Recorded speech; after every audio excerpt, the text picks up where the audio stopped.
thanks so much for tuning in to episode 9 of the Indie Music Podcast. Wow. This is Alex and Beth again from alexrainbirdMusic. We hope you are safe and well. As usual, we are speaking to an indie musician, and if you stick around until the end, you can hear an exclusive live performance. Here's a little sneak peek for you. There's a bright big world you feel inside, because there's a whole lot to love. You can also watch us and our guest on video at patreon.com/alexrainbirdmusic, where you can support us to unlock tons of awesome rewards as well.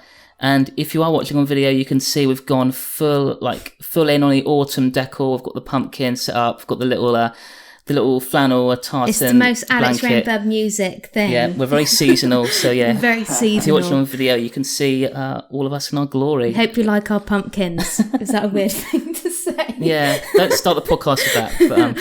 But, today we're speaking with an all-time Alex Rainbird music classic. He's one of our closest friends and biggest supporters, and we definitely couldn't have gotten this far without his endless love and friendship over the years.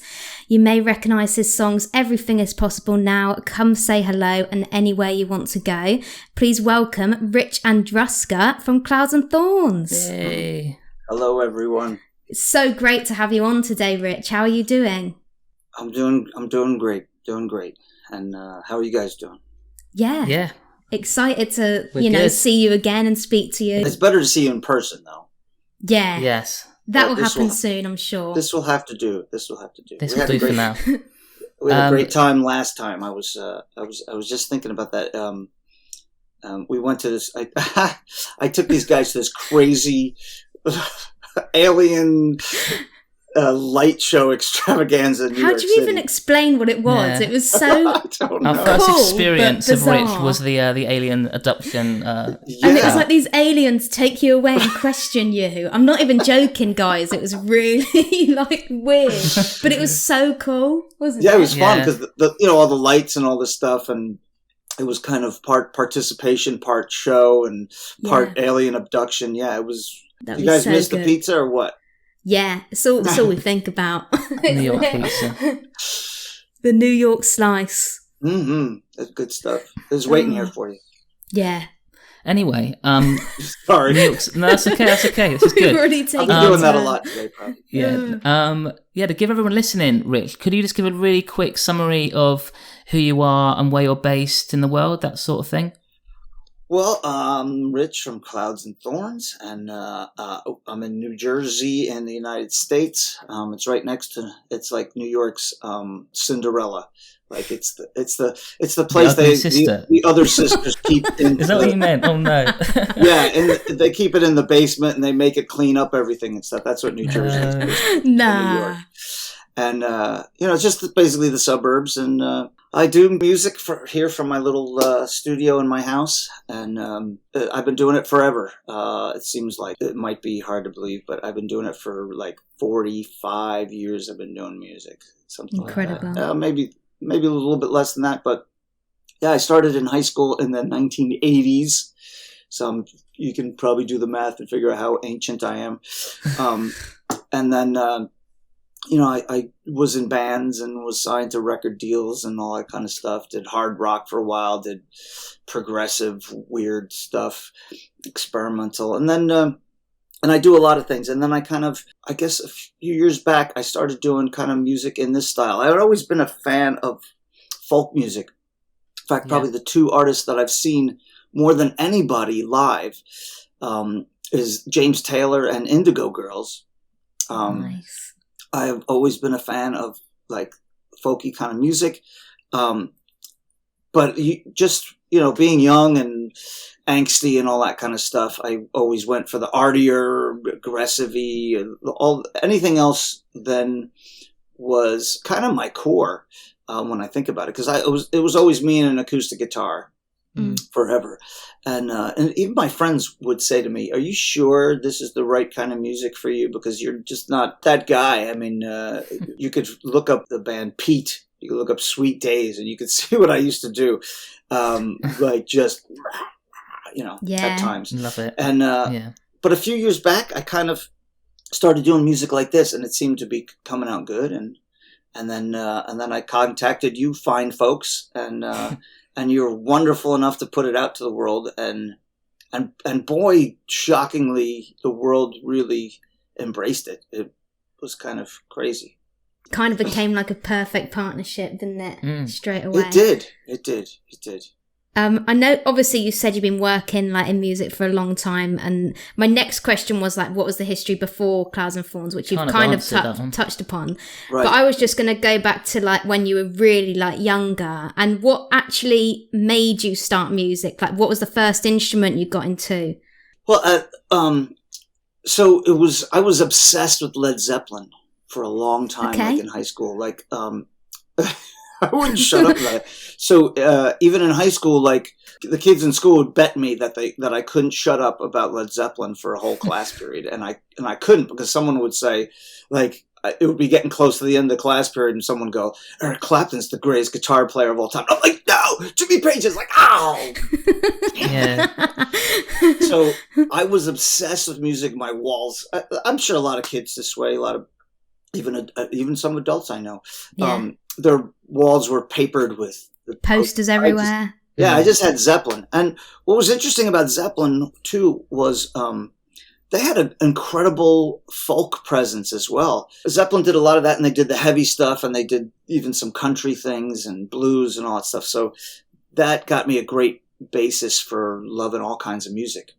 And I was obsessed. So all I wanted to do was really play Dazed and Confused on bass. And my brother just came home one day with a bass that he bought from a friend for like, I don't know, $25 or $50. No case or anything. He just kind of came to the back door and held it up. I was like, oh my God, that's incredible.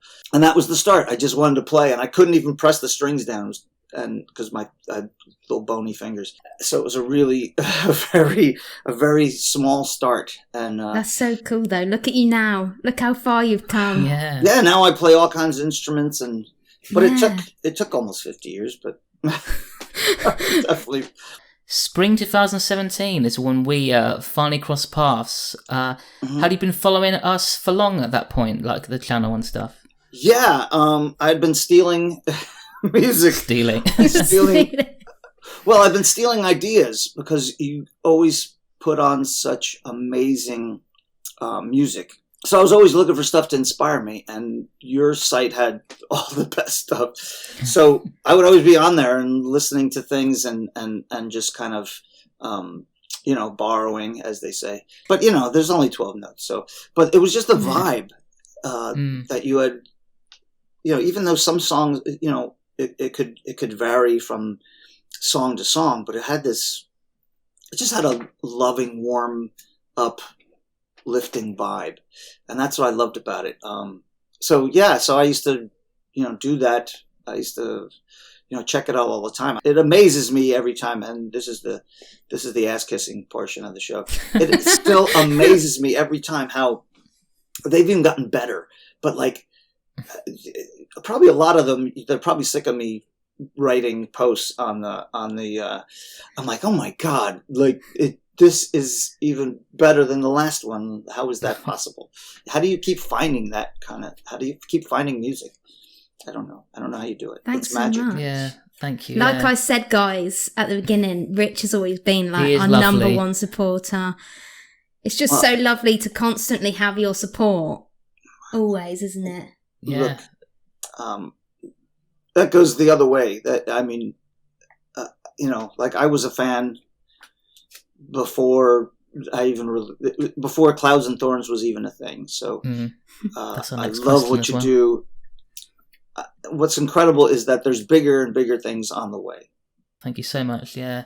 So for the people listening, how we connected. Back then it was just me. I was still working on everything on my own, and I thought I'll start a record label, just like everything I've learnt in the last 6 years, and to maximize and to help artists even more than just a video feature. So I announced that on social media, and we got an email from Rich, and he shared some of his songs, and I remember how excited I was about his music and him and the future we could build together. How was it for you back then when we like started speaking? It was sort of surreal because the idea had never even crossed my mind. I was doing music for ads and TV shows, so I was doing a lot of different things. Yeah. And being a fan of your site, I saw that pop up either on Facebook. Because I was such a fan, I saw it. And I was like, oh my God, I do have a few songs. Yeah, I just that was the whole thing. Clouds and Thorns didn't even exist. It was just a collection of a certain kind of vibe of songs that I had done. And writing to was weird. I was like, I don't know if he's going to like this. Is it as good as all the other stuff that he has on his thing? And I was very nervous. And you wrote back and you're like, wow, yeah, I'd love to release this stuff. Until you posted that, I had never thought of ever being on a label again, never having like a band name or it hadn't even crossed my mind. That was like a just incredible moment when I saw that. It's like, oh my God, like we could do this. And then we talked about band names and I sent you like 50 or something like that. I think there was a lot. I don't think it was quite 50, but there was a few. Yeah, there was quite a few. Death Punch 5,000. You're like, I don't think that worked. So I probably sent you a lot of bad ones. But Clouds and Thorns was one that I thought that we agreed on as a really kind of a cool name. I remember you guys choosing that name. Oh yeah! Oh, wow! Because you were obviously it was like this was all happening a few months before I officially started working with Alex. But I was like hearing everything and like helping with the artworks and stuff. He showed me everything as possible now. And I'm right here comes my kiss ass part of the portion because that song it may have actually changed my life. Wow. In like the music that I listened to and just the emotions that I felt from that song just gives you so much happiness. And I don't think I've spoke to you about this before, but I don't think you realise, the way you also changed how we were. We're getting really emotional. Oh my God. I'm getting emotional too. Holy cow. Wow. Like that was the first, one of the first that really, really like we thought like we're working with these incredible artists, but it just took a turn then, didn't it? And then and so thanks to you, really, the label kind of took off, and that's how it all became a much more bigger deal. Yeah. I don't know what to say to that. That makes if you want to cry, that's all right. That will get us more views. It'll be good for the trailer. And cry. Okay, I'm back now. Wow, that is like, as an artist, that it's beyond. When you hear something like that, it's kind of beyond what you would even imagine. Because you as an artist, you throw this stuff out to the world, and artists are very commonly have imposter syndrome. It's a very common thing with creatives and stuff like that. And when you hear something like that from someone that you love and respect, really, oh my God, ooh, that kind of hits home. Thank you. Of course. Well, we've told you it many times before, like how much you mean to us and stuff. Yeah. And just being able to work with you has just been amazing, isn't it? So, yeah, it's been so an amazing. dream. But going back to that, because there was a question. So that EP released in June 2017, right in time for the summer, and featured Everything Is Possible Now, Blue Sky Days, Whole Lot of Love, and so many good others. songs. Such a classic. Yeah. It's a classic now. Wow. It is. A verified classic. The release went great. And Everything Is Possible Now even reached the Spotify viral charts in Canada, which insane. I'm not surprised, but absolutely incredible. How was this process for you, and how did it feel to have people listening and enjoying these songs when, as we've mentioned, there wasn't a Clouds and Thorns before? Yeah, I have to say I was I was kind of blown away because, we set a release date. Alex put it out, and, we talked about what to expect. And, we had very modest expectations, I think. I was actually on vacation, which you guys love to call holiday. And I was on vacation. I was like, oh, you know what? It's been out a couple days. Let me check and see how if I got any Spotify. Any streams yet? Like after a couple days, there was it was like 30,000 or something like that. I'm like, I immediately was like, I think I called you. I was like, Alex, what did you do? I thought it was a glitch. No offense to you at all, but I thought, how is this happening? Like, what? It has to be. It can't be real. Yeah. Yeah, I mean, I was like, man, he's good. Damn. And you were like, you know what? I didn't do anything. I just put it out, and so somehow it tripped, a Spotify algorithm, and it keeps doing it because it just, when I look at the stats, it has this crazy, just steady thing that it's been steadily just kind of just going up and up and up just a little bit as more people just add it to their own playlists. Yeah. It's like thousands of playlists that it's so on, amazing which to is hear. Crazy. So every once in a while I'll go through them and I'm like, oh my God, there's these people who are just out there. They love the song and they need to have it in their daily life, and that's all you can ask for, really. I mean, it was kind of mind blowing. I have to say, it was shocking. And people ask me, they're like, so what did you do, to get this? And I was like, I don't know. I put it out and I tell the same story, and I'm like, and even Alex was like, I don't know, just put it out.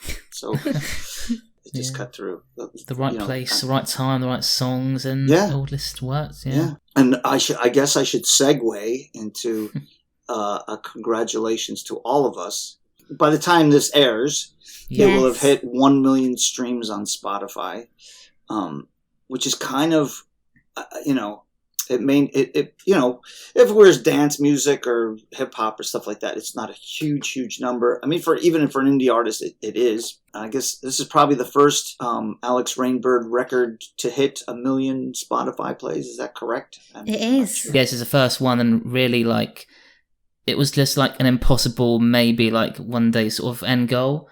Yeah. For the label. There's like, I mean, I think for all of us, wouldn't you agree? Like 1 million is so many streams. It's hard to get your head around that many people. As you said, for an indie artist, we've had no like major label support. We've never like paid like a PR person to like push it to like magazines and stuff. It's literally just been through the platform that we've like made and people's love for it, and that's it. And it's just, it literally, the song sums it up. Everything really is like possible. Do you know what I mean? Yeah.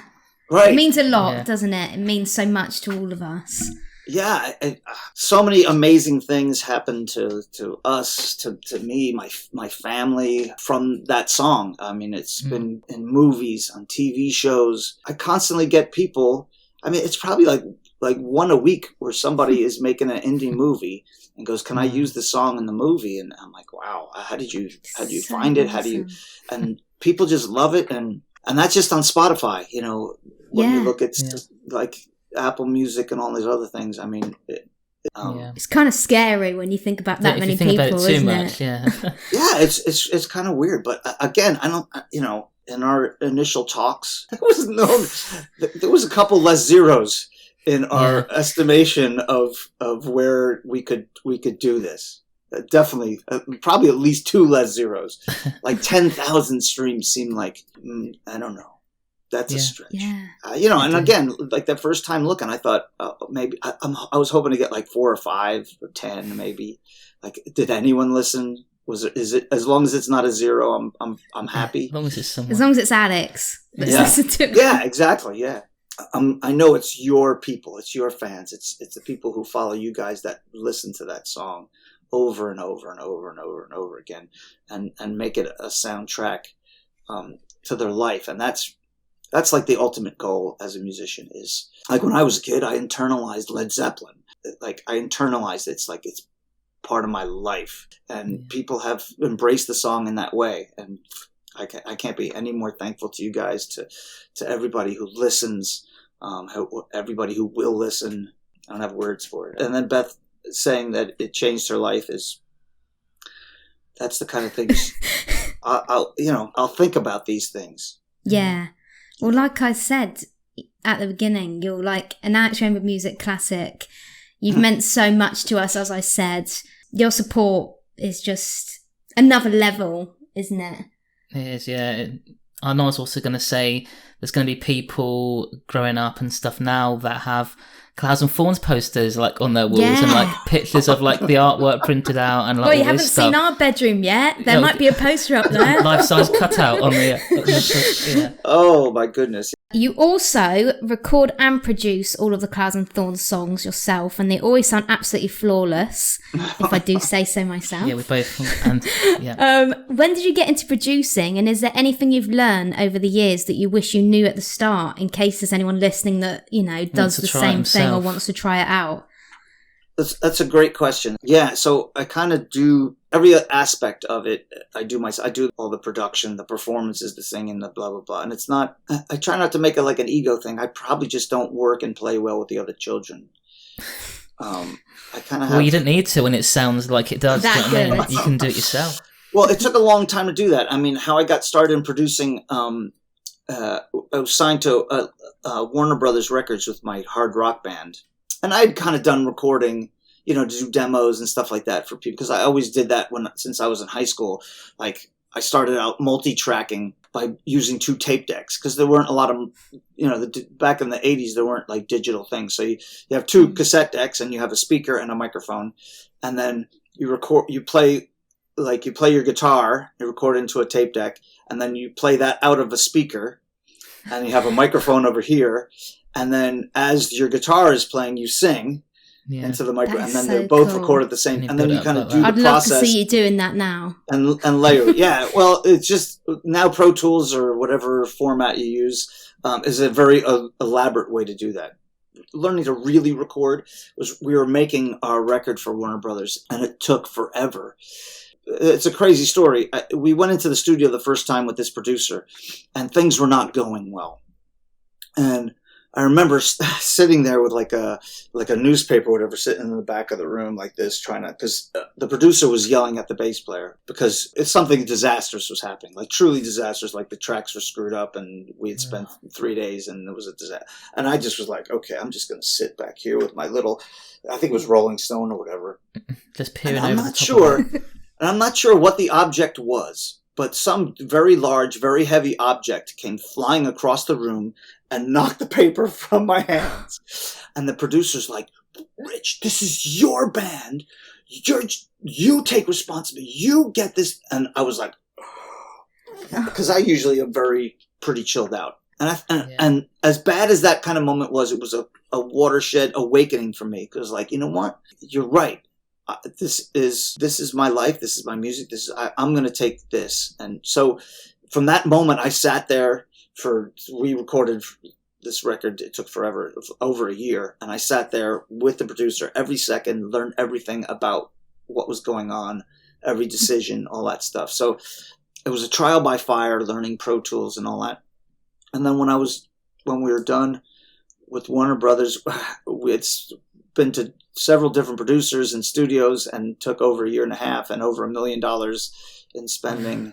And then the record flopped. But it didn't flop for me because I learned how to do what I do from amazing producers. I mean, like guys. You've got the experience of it. Yeah, I mean, I got to work with David Kahn. Gosh, he worked with Paul McCartney, and he did that big Sublime record and Offspring, and like so many different kinds of things. And a bunch of other producers, mastering engineers. I sat there through the whole process, asked questions. It was never annoying, but I sat and watched and listened and learned so much about how to do it. So that's really where it came from. And then when that was all over, then we went to work on our own record immediately. So that was me putting all those things into play. So that's how I learned. And for people coming up, you don't have to do that. YouTube is the most amazing tool. I go on there all the time and get tips and tricks from all these guys on recording, on mixing, on engineering, on mastering. Everything you need is right. The world is right there for you. Hopefully, I didn't put them to sleep with that. Nah, it's amazing. Thanks so much for that. Yeah. Besides production, another aspect of what you do, which you mentioned already, is sync licensing, which for people who don't know what that is, it's all about getting your music featured on TV ads, movie trailers, and that kind of thing. If you're based in the US, you may have heard Clouds And Thorns on adverts from Audi, UPS, like some crazy big names like that, plus many, many more. Movie trailers too, right? Yeah. A lot of them. So many Yeah, stuff, movie trailers, TV shows. I mean, there's always a way to get around things. Now, I'm an old fart, and I think the cutoff on American Idol, to get on American Idol, is I think 25 or 26, right? But there are other ways to do things. So American Idol actually called me up a few years ago. They probably heard it on your site. They're like, "Oh, we want to put Anywhere You Want to Go. We love the song. We want to put it on American Idol." And I got on American Idol, which is in a typical Rich Andruska way, like a roundabout way. So TV shows, there's a lot of that happens. Oh my God, it's crazy. I've been very lucky and blessed. But yeah, and the way I think about it too is I could go play like a bar or something like that, or a coffee house for 50 people, which is cool. But I could reach like millions of people and get paid for it from like an ad or a TV show or whatever. And I would have to work. I'd have to do a lot of coffee houses to get that exactly, much. Yeah. Yeah. So, I like your thinking there. Yeah. Yes. So there's that benefit. How did you get into that sort of thing? And like, do you have any tips for people who want to do a similar kind of thing? Is it just like time and experience, or is it this? Yeah. There's a lot of luck involved, but it's about putting yourself in the right spot. There's a guy who wrote this book called The Third Door, and he talks about ways of getting into anything. And sync licensing I got into through The Third Door, and actually through you guys. And I had been doing sync licensing before, but I had sent to, there's licensing agents and stuff like that. Like I'd sent these, especially the early songs, these songs and other songs and never getting a reply. But this guy writes about The Third Door. There's ways to do things. There's like the direct way where you would like send an email or call somebody, right? Then there's this door number 2 is if you know somebody. That is very helpful. A lot of people say it's not what you know, but who you know. And that's a very effective way to get your way in. That helps. But then there's always the third door. And the third door for me was when I was just a guy sending music to licensing agents. I was just a guy sending music to licensing agents, just like everybody else. They get inundated. You can't get through. It's very hard to get through to that. But what happened was when I was a band and I was Clouds and Thorns and I was on, your site, a lot of the same companies that I had wrote to that I never got a response from actually wrote to me going, "Hey, I heard Clouds and Thorns on this blah, blah, blah, and we would love to license your music or That's so weird. What, exactly the same songs? Yeah, the exact same songs. In fact, oh my goodness. This is how bad the second door even can work sometimes. A friend of mine works for a cable company. I had written to him and like, "Hey, I do sync music stuff for commercials and stuff if you ever need anybody." And he worked in advertising at this big, huge cable company. And he was like, "Oh, okay, cool." And then like a couple years later, he wrote to me. He's like, "Oh my God, I love this song that you'd done for this thing. I didn't know that you did this." And I'm like, "I wrote to you." So even your friends, like, you never know. So the fact that it was out there, it came back in that way. So like sync licensing, a lot of it is luck. Or you can write to me through my website and I can, send me some music or whatever, and I'll see if I can pass it on to people that I work with. That could be your second door for. You can have a lot of emails, I think, when this comes out. Ready. Well, that could be. But that's okay. I do try to help. But the biggest thing I would say is to try to write for something. For a lot of this stuff, it's happy is good. They like stuff without specific details. like specific places and things like that, or people, or the competition has gotten really, really steep, and I'm not trying to put anyone off to it, but it is difficult. It takes a long time. It's even tougher now. It's even tougher now, and it takes a long time. You can't expect to go to put out a song and if you get a licensing agent and they have it in their catalog, to expect like instantly, because there's only so many commercials and there's so much great music out there, maybe better than ever before. Exactly. But if it's the right fit and you get lucky, then you can kind of make a business out of it. Yeah. December 2019, just before the pandemic, we finally met you in person when we visited New York City. It was so great to see you. When you speak to someone for so long, like for years and years, I don't think there's any better feeling. It was just such a magical experience because it snowed. We went to get pizza. It was like you couldn't have got any more New York if you tried. Besides the aliens. It was so incredible. There's aliens here all the time. But we just wanted to ask you, how was that experience for you? Because obviously I know we'd been speaking for a long time.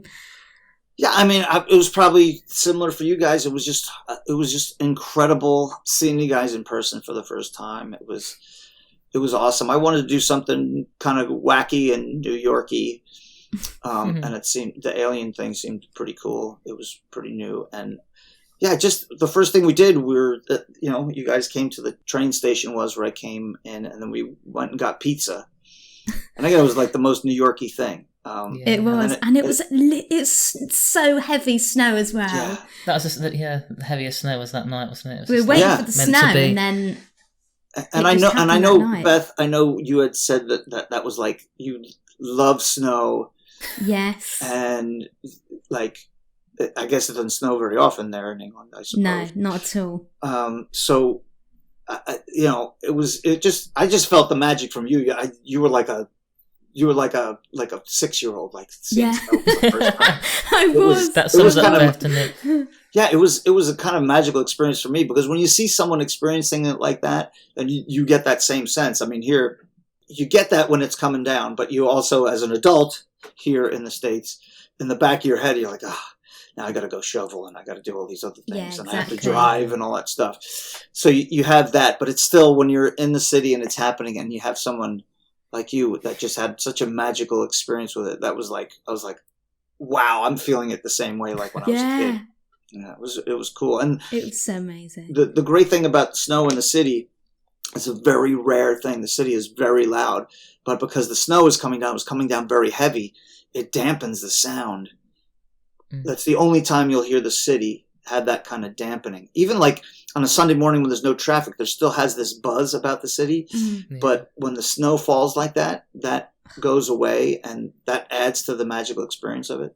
It makes me emotional thinking about it. It was literally like being in a movie. Yeah. Like a Christmas movie. Someone turned the snow machine on. And like Elf, Home Alone. It was just my dreams come true. That's the reason why we went to New York. I've always loved it. And then the snow on top of it just added you came at the right time. And Rich, of course. And Rich. Not just and the aliens, of course. Rich and the aliens. What's funny, now snow makes me think of you.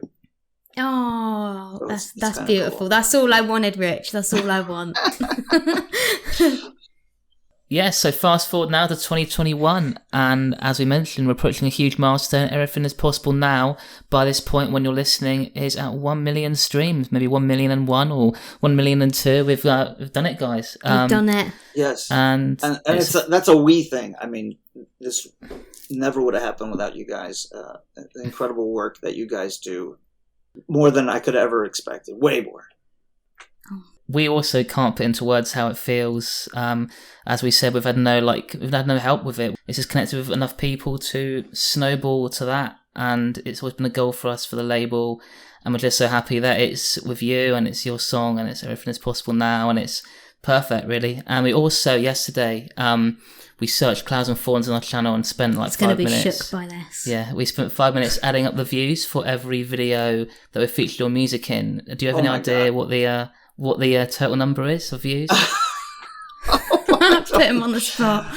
Wow, I can't even imagine. I know some of them have like multi millions. I can't even begin to guess. Can't Okay, even do that. it's 41 million views in total. So how does Just that got to feel? laugh, haven't How does you? that Wow. feel for you? Well, now that you could put million it into words. milestone doesn't feel so big. No, I'm only kidding. That's incredible. That's incredible. That's kind of beyond words. Mind blowing, isn't it? It's truly mind blowing. When I think about, between this and commercials, TV shows, and stuff like that, like I had this little room here, and I just kind of do my little songs and produce and stuff to get it out to that many people, to have that 41 million. 41 million people, well, views, Oh my God. but yeah, That's that's wild. this is I the think we're one all time in shock. I like to talk a lot, as you could tell, but You're that speechless. really stunned.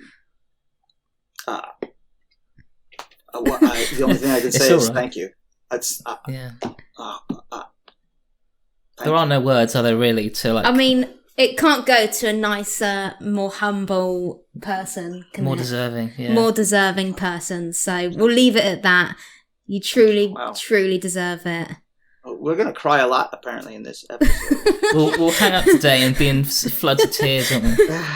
Wow, thank you. Oh my God, thank you. Wow, that's this It's is an gonna take a absolute long time to pleasure. process that. Well, we'll let you, Let you think about it. yeah, process that one. But the final question before we go on to the ones from the community on Instagram and Discord, what has been your personal highlight or proudest moment of the whole Clouds and Thorns experience so far? I think that was it right there. That was Yeah. it. I don't know how you beat that. That's a lot. Yeah. That's an overwhelming amount. It just I think it goes from moment to moment, really. Yeah. That the next moment is better than the last, and you just want to keep that momentum going. I can think of several moments throughout the process, but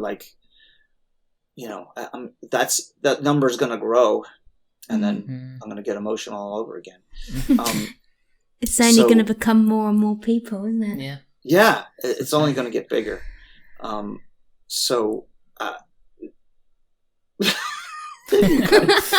You might want to save that fact for the end. Yeah. But sorry. yeah, I think if I think about some of the moments, I think they're generally Alex Rainbird moments. The first time when I checked Spotify, and there was tens of thousands of spins in like a couple of days, and I was like, that's kind of like I was on a boat. He almost fell I overboard. was on vacation, but it keeps getting better. I keep getting shocked at how people embrace it, and wow. Well, That's maybe fine. we should go on to the community. Yeah. I'm not Yeah. sure that make This you may help even or more may not. emotional. I'm not sure. Yeah. But actually, Rich was worried that we would get no questions from the Alex Rainbird Music community, and let me tell you guys, we had the most questions we've ever had. Yeah, so hope you're sitting down. so, hope you've got yeah. hope you're comfortable. So first up, Liam and Bartolomei. I'm not sure I'm probably not saying that right. We're never very good at the name. No, from Hi, Liam. Instagram. They both said, so why did you go for the name Clouds and Thorns specifically? What was it about these two different things that inspired you? Well, like as we said before, we were picking out band names. There was a list of a bunch of them, but I have always been a fan of Taoism as a philosophy. When you see the symbol of the Tao, I borrow it for the Clouds and Thorns symbol, where there's clouds and there's like a dark part of the circle, and there's a cloud in the middle, and then there's the light part where there's the thorns. And people use that symbol a lot, and the things affect each other. The dark parts actually create light stuff, and the light stuff actually can create bad stuff. So Clouds and Thorns was this way to have that in the band name, I don't know if it was that deep, but it was, clouds are puffy and soft and thorns are spiky, and you try to avoid them at all. I love and they just seemed like two opposing ideas that would get that idea of what I was trying to do across.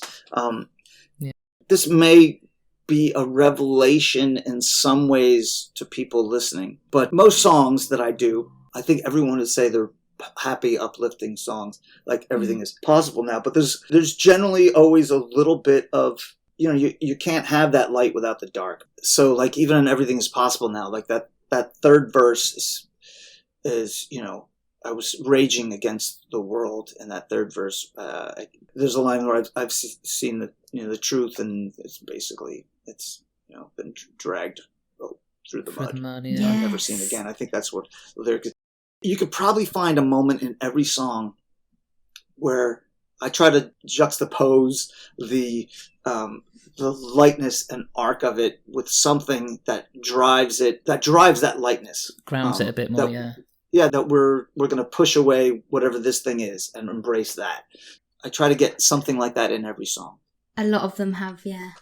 Even if it's we'll subtle. have to go through them again, and even if it's we'll subtle, like even Everywhere You Want to Go is like this happy kind of travel song. But there's a little cynical line. We'll put down our phones and watch the show. Mm. So it's like just a little bit of like, hey, there's more to your life than your phones, and I'm guilty of it as much as just about everybody is, I guess, nowadays. But it's not just existence is not just Instagram posts and Facebook, whatever's there's a time and place for all that.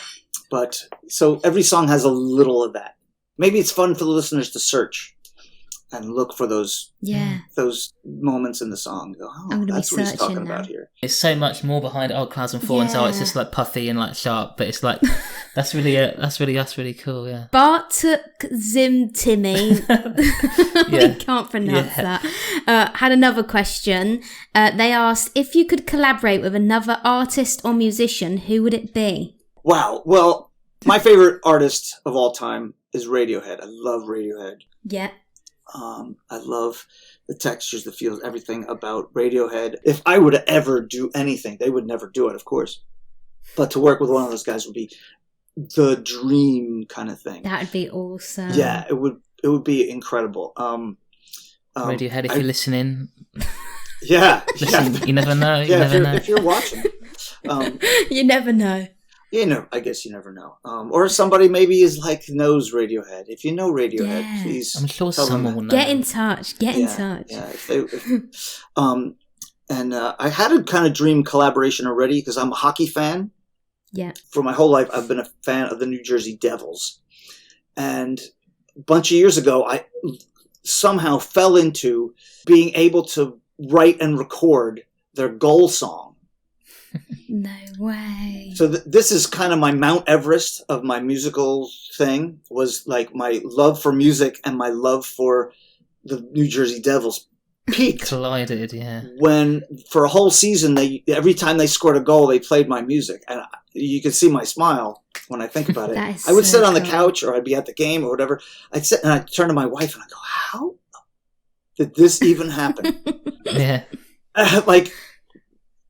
They'll score and I can hear, and I'm like, you can hear yourself. So that was one that already happened. Yeah. And I will be collaborating with, I think, someone who you featured before and works with a lot of artists. I've been working with wonderful girl Luna Keller. Yeah. And she's got a question in a second as well. We'll get. Okay. And so we started collaborating on a song that I think you guys will love. Can't wait to hear it. Yeah, hopefully we'll have a few songs, or we'll release so cool. One at a time as we're doing it. We had Chicago from Discord asked, where is your favourite place to play your songs and write your music? There is only one place, so it has to be my favorite. It's down here in my little studio. Right there. My family is completely sick of me doing this, I think, because I'll be mid-conversation and go, excuse me. And then they'll know that I'm and my wife, I'll be talking to her and she'll just stop and go, "You're working now, aren't you?" She can see that faraway look in my eye when I'm working on something. So it's, I don't know if it's that way with all artists. I think a lot of songwriters are that way. It never turns off. I go to sleep with headphones every night. I listen to, a lot of times I call it the day's catch. Like a fisherman comes in and they dump out onto the dock what they caught for the day and they see what they have. Most nights, if I'm not working on a specific song with the recording, I'll listen to the day's catch or a few days catch of whatever I had been recording. And I can record, 10, 20 ideas a day. So it's a never ending cycle of stuff. So it's in this room right here where you see. That's so cool in there. I'd love to have a little look around. Instruments and stuff like that. Yeah, if the camera wasn't on the big computer, I would turn it. This is an interesting one. Rio from Instagram asked, have you ever been inspired to write a song because of a work of fiction, like a movie or literature? Yeah, I mean, my really crazy process is that I write a lot of stuff. So if I see a movie, it will definitely get the wheels turning. Sometimes I have to turn the movie halfway off because I'm like in the middle of stuff. I'm trying to think of if any of these Clouds and Thorns songs have a particular story behind any of them. Usually there's a combination of things where you see something, you have a line or whatever, or if you're working on a song and you watch a show or a movie, it kind of gets into the back of your head. But yeah, I mean, that stuff is all inspiring. Definitely, I can't think of any specific song as an example of that. Where I could say I could tie it to a movie or a book. Usually it's fragments of things, just nebulous ideas of stuff, emotions, and I'll be, And then we had Ellie from Instagram. Didn't have a question, but did want to say that Clouds and Thorns is one of my favourite artists from alexrainbirdMusic. Everything Is Possible Now is one of my favourite ever songs, as well as Home. Amazing music, and what a great guy. Oh, thank you, Ellie. Yeah. And we had one more message as well, who is someone you'll definitely recognise. This is, I think, Sarah from Instagram. She said, please give Rich some love for giving his time and talents to write and perform Dance in the Rain for Sweet Julia Grace, the charity. We love him and consider him part of our family and our team. The song he gifted us with helps us share our rain dances with the world in a way we never dreamed possible. It furthers our mission and helps even more children who are in the midst of a storm. We love Clouds and Thorns and are so grateful we heard him on an Alex Rainbow playlist a few years ago, which led me to reaching out to him in the first place. So, yeah, that was Sarah. Yeah. Yeah, okay. Once again, you're supposed to warn me, like say, you're just going to cry for an hour and a half. Maybe we should warn you next time. That's okay. Sarah's an amazing human being. Again, this is a true story. She reached out to me because she heard my music on your sites. This is absolutely, she's like, I heard you on Alex Rainbird and I love your music. Would you come play a festival for my charity? And I was like, she's like, would your band come play a festival? And I'm like, okay, there's a couple of problems with that. I'm not a band and I don't play live. So what else could we do? And learning about her life and how she started her charity work, her tireless, amazing grassroots charity in honor of her daughter who passed away. Talk about Clouds and Thorns. Talk about taking something negative and making the most positive thing for families that really need it. They basically, what her charity is, they find families who are just overwhelmed with need. They get people to donate and this and that, and they kind of make the families' lives and the kids' lives better by doing something. An example is like, there was a boy, I think they've done this for a couple of people. They in a wheelchair, they made them an all-terrain wheelchair tank thing. It's got like tank tracks on it and stuff, and they can take it hiking or whatever. Places that you normally could never go, even with a motorized wheelchair. And they do these things. And my small contribution was, we came up with, hey, what if you had like a theme song that was like your song that you do for everything, and all the proceeds of the song go to the charity. And then I matched that. I think last year I matched it and then doubled it. because it's the small thing that I can do to help them. If you go to my Instagram, they have the link tree there. It's in there. You can go to her site. You can see the wonderful work that she does with her community. She's an amazing human being besides all the other stuff. I couldn't be more proud to have that small of a piece of what incredible work that they do. So incredible. So thank you for writing in. Oh my God. And you can see that she's obviously a huge fan of your site as well. Yeah, she saw that, yeah. It's so amazing. Thanks so much, Sarah. Yeah, Thanks so definitely. much. If you listen, definitely check out what they do in Clouds and Thorns Instagram. Absolutely. And like I said, the link is in the link tree on Instagram. Amazing. Then we had Nico from Instagram. Someone else you would probably recognise. How do you always create such joyful anthems? Do you just put all the sad songs in the trash? It's a great question. And yes, that's exactly what I do, is I put the sad songs in the trash. There's probably, I don't know if they're just sad. Not all of them are sad, but they're, like I was saying before, especially the last verse of Everything Is Possible Now. There's a lot of stuff that those kinds of themes, like raging against, power and authority and all that kind of stuff, against the negative things of the world. There's a lot of that. I think in me, there's a lot more of that than there is the positive, happy side, as just as the natural part of me. So, and not that the positive, happy side is fake. It's the side that I choose to express and focus on, and try to magnify. But just like the logo, just like everything in life, there is that other side. So yeah, those songs generally, there's not a lot of use for them, except for my own listening. There's a lot of songs that I have that I actually love to listen to that are just recorded on my thing, because I would have to release them as a different band. And I thought about this. Thorns and Thorns. Thorns and Thorns. Right, yeah, exactly. And it would just be it would be like a Metallica Black album cover. So yeah, that's a funny question. So I try to focus on the positive and release those songs, even though I might love the song. It just, I'm probably best suited doing the things that I'm doing, and try to, the mystery for me and the thing for me is to try to do what I'm doing. Each song in a slightly different way, make them sound slightly different, but have that same positive spirit. It's tough to do in a lot of ways, because it's easy for me to just go and do what I did before. Artists say that all the time, and probably fans too want to hear, like, oh, what happened? Like, I'd love to hear another song like this. And there's always elements of that, because you want to keep a consistent thread with Clouds and Thorns. But the tricky part is finding songs that don't say the same exact thing. Exactly, yeah. It's still got to be different. And it's tough because you're growing as a person, so you can't just make Everything Is Possible Now again all because the time, you're not the same person as you were back then. I mean, here's a good example. Anywhere You Want to Go, travel song, right?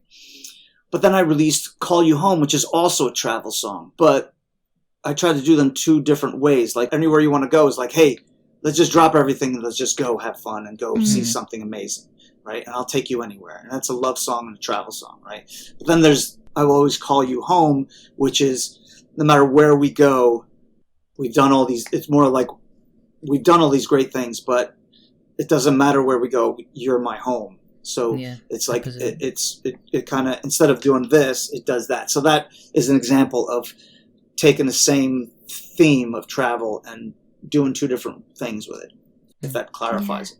Yeah, it does.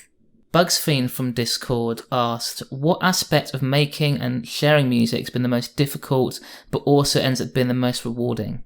The hardest part is finishing a song, like really diving in, because like I said, I could write 20, 30 pieces of things a day that I could go chase. And what happens with me is when things get rough in a song, as they tend to do, hard parts are like lyrics and stuff like that.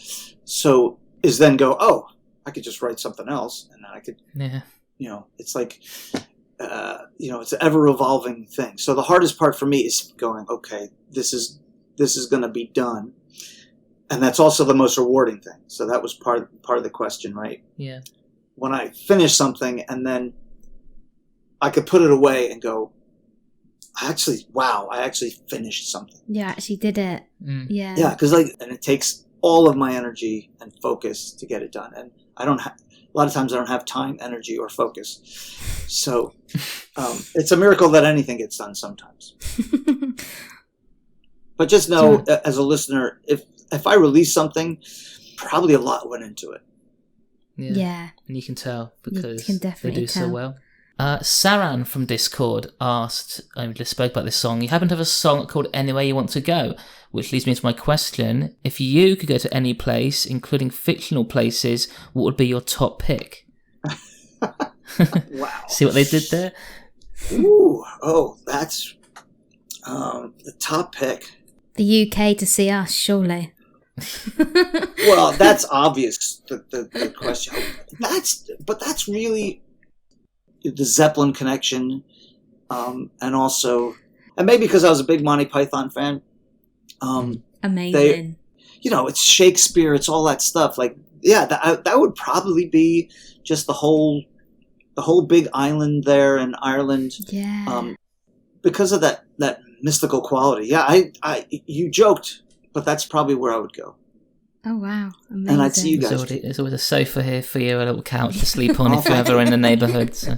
We'll give him more than a sofa, surely. Well, you can have our bed and we'll be on the floor. No. Dylan from Instagram wanted to know, what are the biggest changes that you've seen in the music industry over the years, positive and negative? That's a good one. That's a great question. The positive one I'll go with first, or maybe I should go with second. But the positive one is the one that I tell artists all the time, and even friends and stuff like that. People ask me about music. This is the best time to be any kind of artist, probably in any field, but especially in music, because you can get your music out to the world in ways that you never could before. And if you're a fan, it's a great time too, because let's say you like, rap mixed with klezmer, mixed with, Aboriginal didgeridoo. You like that all in one song. You're going to be able to find it. Where in the past, and you probably find like 10 bands that do it. In the past, you could never find that. Nobody released it. Nobody did that. Or if somebody was doing it, you'd have to go there to see it. Now, anybody can record something. The recording stuff is, you can do it you can make a record on your iPhone. You literally can, very cheaply, inexpensively, and make very good music. So that is the best part of the music business. Independent artists can get millions. I'm living proof. A million Spotify plays is just didn't seem possible.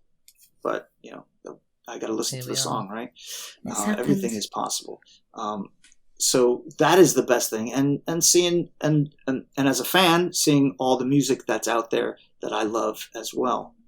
So that's the great thing about it right now, and hopefully that keeps getting better, more accessible. The bad thing about it now is that is the business.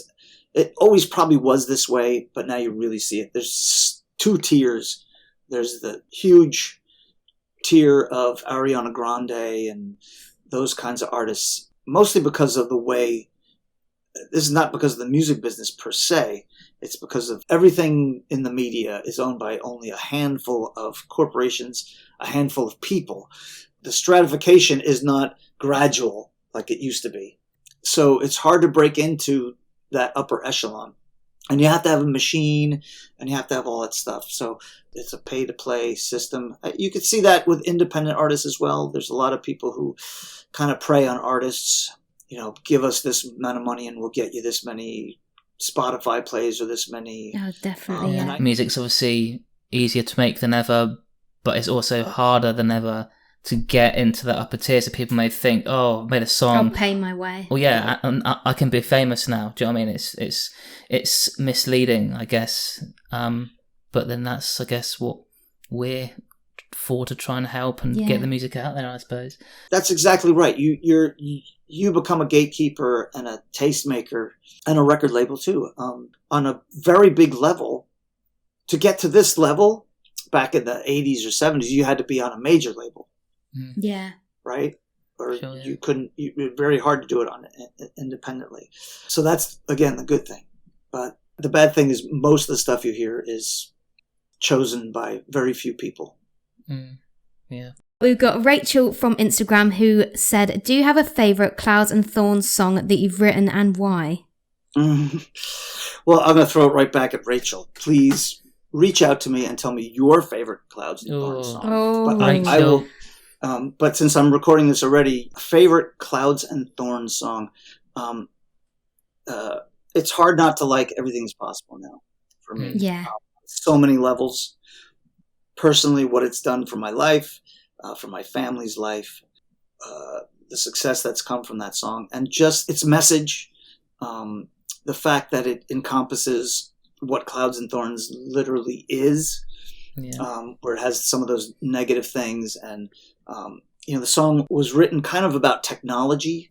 It's a kind of an obvious point. Technology could be used for good or bad, depending on how you use it. And everything is possible now, both sides of it. Focusing on the positive is what I do in my life and in the song. So that it's hard to pick another song.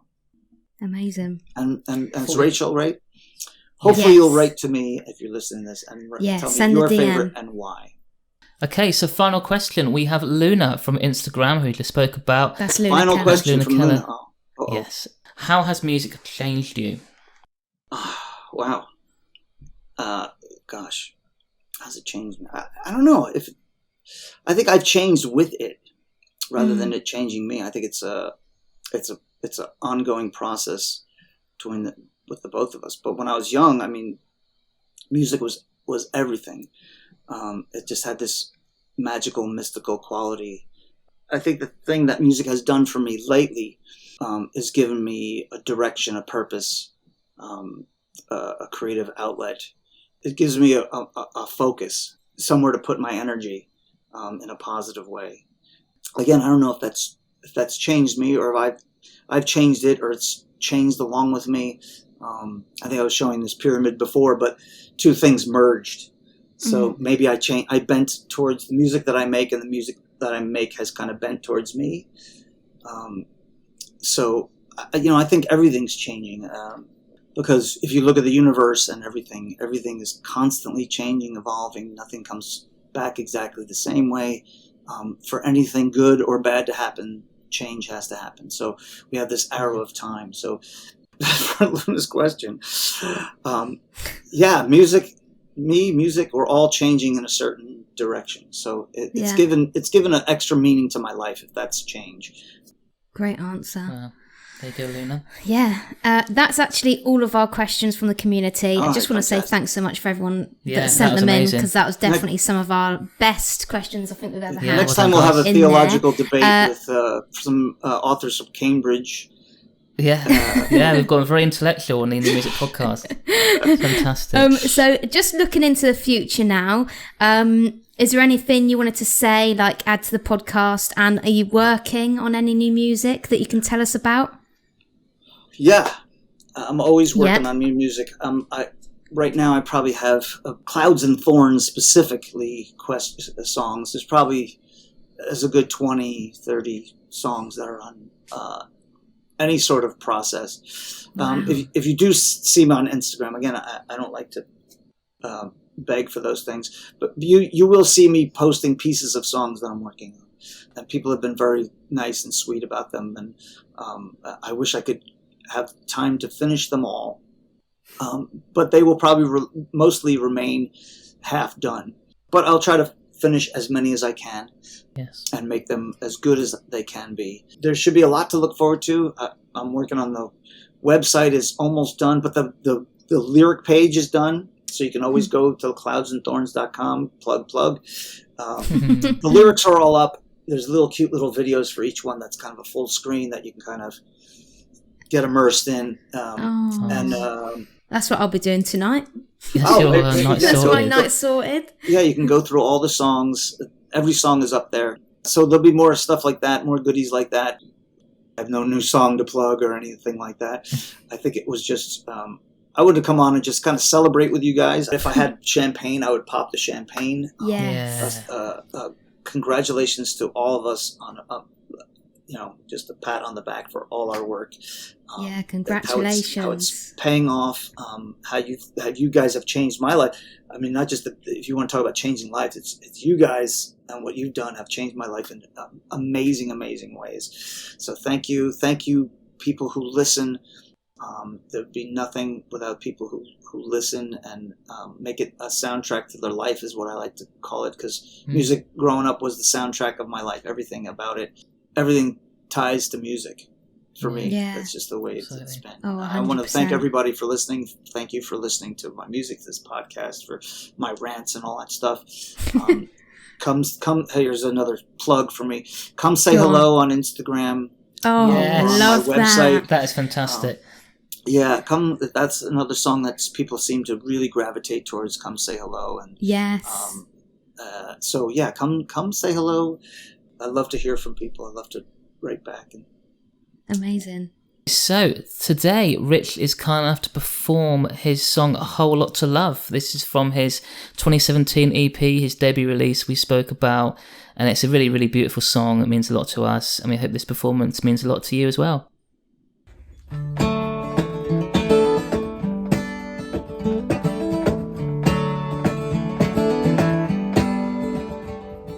Sometimes all you need is sunshine and the breeze. Stare in wonder at the little joys you found. 1,000 miles starts with your feet upon the ground. Then you'll be dancing to the beat of every sound. And you. Now here comes your life. It's right before your eyes. If there's a bright, big world you feel inside, it's because there's a whole lot to love.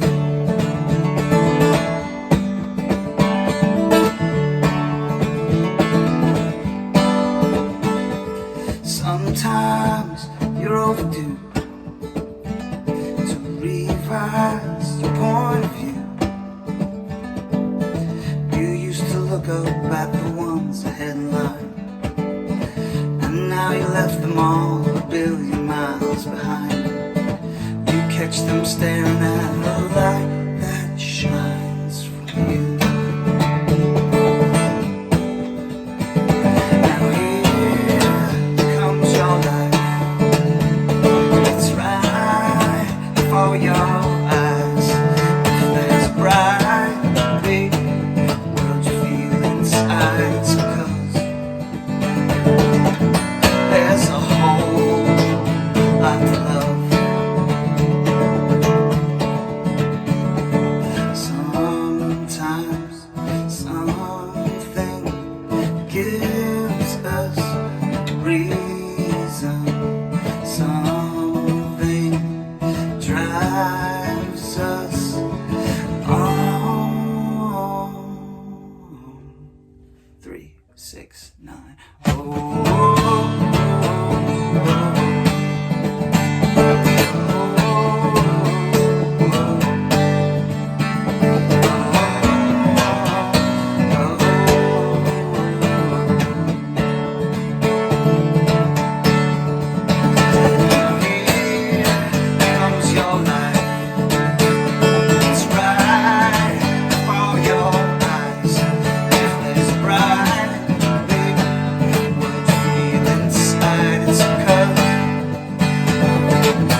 Thank you. Wow, what a performance. Thanks again for joining us on the Indie Music Podcast, Rich. This has been so fun, so special. For everyone listening, I guess we've kind of spoken about this. Where's the best place online for people to find you and connect with you and listen to your music? Cloudsandthorns.com. Yes, The website, it's a place to be. you can catch me on Instagram at Clouds and Thorns. It's pretty simple. On the Instagram, go check out the link tree. It has links to all kinds of stuff. The amazing charity, the Sweet Julia Grace Foundation, does incredible work. Thank you guys for having me. I'm just so tickled to celebrate this milestone with you guys. Yeah, definitely. You So guys special. do so much good, hard work, and not just for me, for like so many indie artists. Almost all of my favorites right now I would not have heard if not for you guys. We love you, We and do. you're such a huge part of what we do. We can't thank you enough.